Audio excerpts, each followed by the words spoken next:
성경은 아무것도 염려하지 말고 오직 우리의 간구할 바를 하나님 앞에 아뢰라, 이렇게 우리에게 요청하고 있습니다. 그러면 그리스도 예수 안에 있는 그 하나님의 놀라운 평강이 우리에게 그 놀라운 은혜를 주시고 또 우리를 온전히 지키시리라, 이렇게 말씀하여 주십니다. 사람이 사는 동안 우리 마음속 가득히 많은 것들이 자리 잡고 또 그 영역을 차지하고 있겠지만, 때로는 소망과 또 여러 가지 계획과 또 열정과 이런 좋은 것들이 우리 마음속에 꽉 차지해서 우리의 삶을 이끌어가기도 하지만, 그러나 느닷없이 어느 때인가 찾아온 불안과 걱정과 근심과 염려가 늘 우리 머릿속에, 우리 마음 가운데 도사리고 있어서 우리를 그 불안과 또 염려와 또 근심 가운데 사로잡히게 만들거나, 아니면 그것에 압도되어서 힘을 내지 못하고 불안해 어쩔 줄 모르며 또 그렇게 그 자신감을 잃고 움츠려 있게 만들기도 합니다. 우리는 그 불안과 걱정과 근심과 염려를 늘 몰아낼 수 있어야 하겠습니다. 그것이 우리의 삶을 이끌어가지 않도록 늘 우리가 힘내어 그것을 몰아낼 필요가 있겠는데, 그것을 우리가 우리 능력대로 마음대로 쉽게 할 수 없다는 것이 우리의 큰 어려움입니다. 불안은 어떻게 오는 것일까요? 많은 사람들은 이렇게 각자 설명을 해봅니다. 프로이드는 어릴 때부터 자라는 여러 가지 관념과 환경과 여건들이 끊임없이 사람들을 이렇게 억압하기 마련이라는 겁니다. 아버지의 말씀이 우리의 억압이 되고, 또 여러 가지 사회적인 조건과 여건들이 우리 행동을 규제하고 억제하는 억압의 장치가 되어서 모든 사람들은 다 정신적으로 억압된 경험들을 갖고 있다. 그 억압된 그 경험들 속에서 자연스럽게 우리 내면의 불안은 자라나기 마련이다. 그리고 성장 과정에서 거쳐야 될 여러 과정들이 있는데, 그 과정들이 억압으로 다가온다는 것이죠.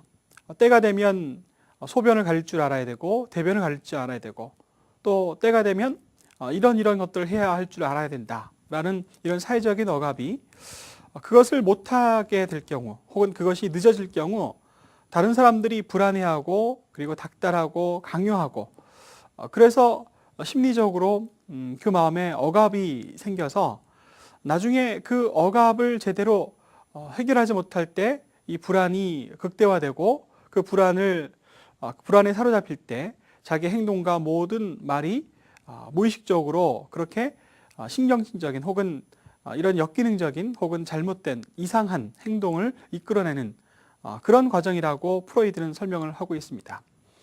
어쨌든 그는 여러 가지 모양의 억압이 우리에게 불안을 만들어낸다라고 이렇게 말해서 사람들에게 일리 있는 이야기라 그렇게 평가를 받았습니다. 또 다른 한 사람인 락강은 우리 모든 사람들은 태어날 때부터 정서적으로 어머니와 결합되어 있는 사람들이라는 것이죠.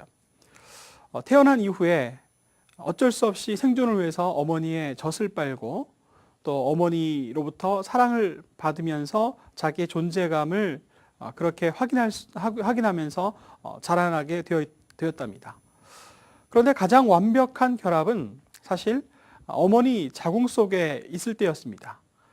어머니 자궁 밖을 나와서 이제는 그 어머니 젖에 의존하고, 또 대소변을 가려야 하고, 또 주위에 수많은 사람들을 만나야 하는 이 모든 상황들이 다 이 불안하기 그지없고 짝이 없다는 것입니다.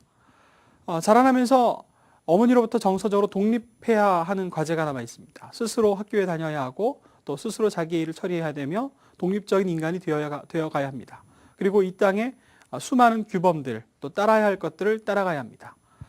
그래서 원래는 어머니와 하나로 정서적으로 결합되어 있는데, 이제 시간이 갈수록 이렇게 어머니와 정서적으로 분리되고 독립되고 다른 것들이 자기 삶을 가득 채워갈 때, 그때 사람들은 불안을 느낄 수밖에 없다, 이렇게 설명을 합니다. 그것도 한편으로 일리 있게 들립니다.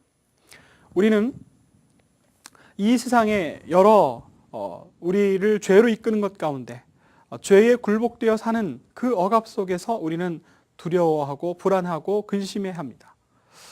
하나님을 멀리 떠나 있을 때 우리는 불안과 근심과 걱정에 사로잡혀 고통당할 수밖에 없습니다. 또 하나님과 가까이 있지 못하고 하나님을 경험하거나 하나님의 임재를 온전히 느끼지 못할 때 우리는 불안과 근심과 염려의 자리를 빼앗기고 또 그것들에 의해 조종당하고 고통당하기 마련입니다. 빌립보서 4장 말씀은 이렇게 우리에게 요청하고 있습니다. 아무것도 염려하지 말고 오직 기도와 간구로 하나님 앞에 아뢰일 것을 우리에게 요청하고 있습니다. 그러면 우리가 알 수 없는, 헤아릴 수 없는 놀라운 하나님의 평강이 우리를 그리스도 예수 안에서 우리의 마음과 생각을 지켜주시겠다고 말씀하고 있습니다. 세상에 사람들이 한꺼번에 동시에 그 패닉에 이 불안과 공포에 휩싸일 때가 있습니다. 전쟁 때가 그렇습니다. 또 세계 경제 위기, 침몰 이런 과정을 겪을 때 세계 모든 사람들이 다 동시에 이 불안과 공포와 패닉 상태에 빠져들게 됩니다. 그런 가운데서도 그리스도인들이 살아남을 수 있는, 그리스도인답게 기쁨을 누리며 살 수 있는 방법은 무엇이겠습니까? 오직 전적으로 우리 하나님께 마음을 드리는 것입니다. 근심과 불안과 공포와 이 우리의 마음을 사로잡아서 우리를 고통스럽게 하고 또 우리를 힘들게 내버려 두어서는 안 되겠습니다. 오히려 모든 사람들이 다 불안에 떨 때 우리만 하나님께 온전히 사로잡혀서 든든히 서 있다면 그들을 도울 수 있습니다. 불안과 공포와 패닉에 빠진 사람들은 잘못된 선택과 잘못된 행동을 하기가 쉽습니다.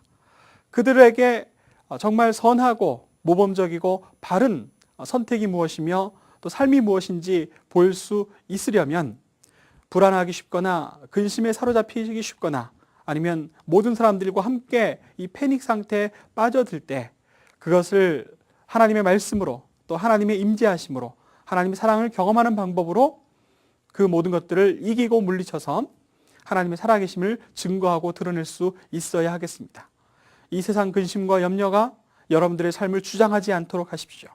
여러분들 마음속에 자리 잡으려고 하는 근심과 걱정과 이 억압과 이 모든 쓸데없는 허망한 생각들이 여러분의 삶을 주장하지 않도록 하십시오. 방법은 하나뿐입니다. 오직 그 모든 것을 기도와 간구로 하나님 앞에 아뢰고 하나님을 의지하는 것뿐입니다. 하나님을 의지하게 될 때 우리는 불안하지 않을 수 있습니다. 근심 가운데 빠져 있지 않을 수 있습니다. 하나님과 함께 있다는 그 정말 기쁨이 충만한 임재 경험이 우리의 삶을 이 세상 그 어떤 누구와 같지 않게 우리를 능력 있게 이 두려움과 공포 속에서 우리를 건져내어 주시고 또 세워 주실 것입니다. 그 가운데 살아갈 수 있기를 간절히 소망합니다.